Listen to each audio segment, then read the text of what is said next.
It's going to go over the missile silos. The missile silos are going to be closed unless you decide you want to launch a missile at the time. They're not going to get anything they couldn't get from orbit.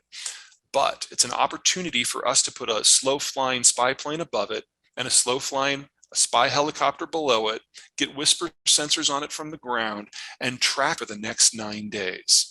And in those 9 days, we figured out how they were transmitting commands to it over satellites and over the civilian network, where those commands came from, not the city, not the building, not the floor, not the office, the specific IP address of the computer involved. And that allowed us to track every individual person who was involved in the process, as well as get a complete copy of their encryption keys. We got more information out of China in those 9 days and the days since than we have in the last 30 years. It was the intelligent coup of the decade. We now know that Xi was unaware of it. We now know that the Chinese military was unaware of it. It was just someone in the Chinese Intelligence Bureau who thought this is what it meant to stick it to the Americans. And he dealt China the biggest geopolitical blow they have felt this century. And all we had to do was sit there and watch and listen. This is what state collapse looks like. The incapacity of a government to be aware of what its dumbest members are doing. Oh, we'd be first, I know you consult with Langley some and some others. Yeah, so we'd be first, second, third, fourth, and fifth. The United States has more offensive hacking capacity than the rest of the world's governments combined. It's just that we're not flashy about it, and we don't share. We're not doing espionage in the traditional way. We're not trying to steal corporate secrets and then give them to Ford. We're simply hacking everybody's networks every single day so that when the hammer does drop, we have the ability to get into everything all at once. The Chinese obviously are focused more on corporate theft than anything else, and we're not great at defending against that, but it's not the same tool. So we would probably take down their computer and their electricity networks in a matter of hours, if not days, and then it would remain off for this foreseeable future. They would have to basically de-digitize their entire system and work without computers that were networked in any way in order to fight back against what we were capable of doing. And again, 4 years ago, they knew that.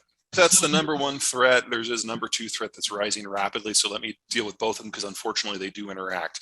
The status of the cartel wars is that the Sinaloa cartel, the big one that has dominated most of the drug trafficking in the United States, is breaking up. We got El Chapo, we removed him from the equation. There are now a half a dozen leaders battling out for supremacy, and it's kind of fallen apart as an organization. And the new organization that is kind of rising to take their place is called Jalisco New Generation. They are much more violent, but so far they have not succeeded in getting a foothold in the plazas, much less north of the border. And as long as that is the case, then the violence from the drug war is mostly south of the border. If they do cross north, they're not going to have this business-oriented mindset that Sinaloa has had, where they don't go after American citizens as a rule. They will go in and they will shoot sheriffs and bomb police centers, and we'll have a very, very different conflict on our hands. And we will almost overnight think of things like trade in Mexico in a very different light. Hasn't happened, doesn't mean it will happen, but that is my concern. The second thing that I'm really concerned about is the existence of Donald Trump in this presidential election at all. He has a lot of ethical baggage. He's already been voted out once. He's now campaigning under indictment, and a plurality of the people who identify themselves as Republican will follow him to the end. And as long as that is the case, the Republican Party is no longer the party of math and maps and business and national security and rule of law. And that is a loss. I have always considered the Republicans to be the adults in the room, and now they're being just as ignorant as stupid as the far left has always been. And that has changed the nature of the political conversation. And it means that the other factlessness that we're used to seeing out of the more socialist wing of the Democratic Party has now come for the single largest wing of the Republican Party. And that makes it very difficult to have a political conversation in this country. And that, unfortunately, looks like it's going to fuse with the drug war. One of the conversations going on in the hard right is that we should use our military to attack the cartels within Mexico. Let me start by saying that if we could drop a 500-pound bomb on something in Mexico to end the drug war, we would have done that 40 years ago. It's a much bigger problem than that. And even if we succeed in taking out all of the leadership of all of the cartels, that doesn't change the nature of the drug war. It just makes it more violent as different factions fight for dominance.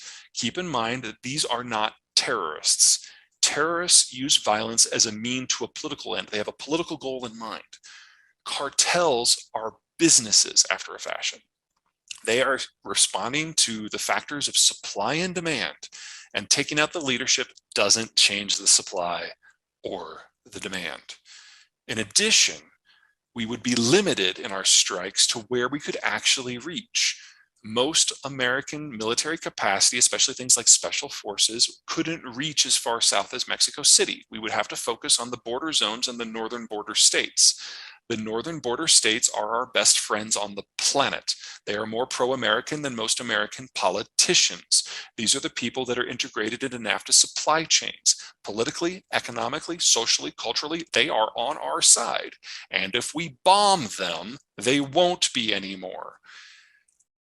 Disrupting the trade links of NAFTA by using military tactics in the northern states would destroy the world's most efficient supply chains and the only supply chains in the world that we are actually dependent upon.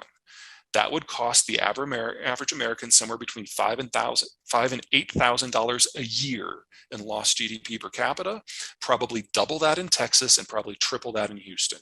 It would be the single dumbest thing that we are capable of doing, and that's dominating the conversation in the Trump wing of the Republican Party right now. And that is idiotic, and that is dangerous, and that is self-destructive, and that is where we are. Largest exporter of light sweet crude. Our net export position makes us like the number 3 or number 4 exporter in the world now. So you disrupt a little bit of stuff coming to the United States is no big deal. The Iranians now have grabbed 6 tankers, if memory serves. Only one of those had crude that was coming to the United States. The rest were going various other places. And even that one tanker was neither US owned nor US flagged. In the end, all of those tankers were ultimately released. Basically what's going on is the Iranians are trying to get the Americans' attention to renegotiate the deal that came from the Obama administration. If you remember that way back when, there's really no interest in the US administration to do that. There's an interest in having a better relationship, but we're certainly not going to give the kind of concessions that they got when they were on a relative high. Any deal that the Biden administration is going to get with Iran will be far more crushing than anything that we've seen to this point. Little throwback memory, the people who came up with the idea of a deal with the Iranians to smooth America's exit from the Middle East, they were on the vice president's team at the time. They were Biden's people. Blinken was one of them. But then Obama's team ran the negotiations and did so very, very badly. So Team Blinken not only has an example of what not to do, they have their original ideas of how to make this work, and they are being very, very tough with the Iranians on it. If we're going to get a deal, it's not imminent, and it's not favoring the Iranians very well. But back to your broader question, the Chinese dependent upon the Americans guaranteeing freedom of the seas for free. And if that's no longer the case, China absolutely lacks the capacity to do that for itself.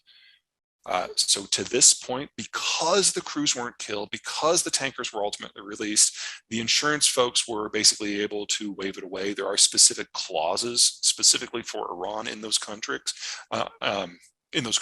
and there's a grace period. We didn't go by any of the grace periods, but the real loser out of this is absolutely China.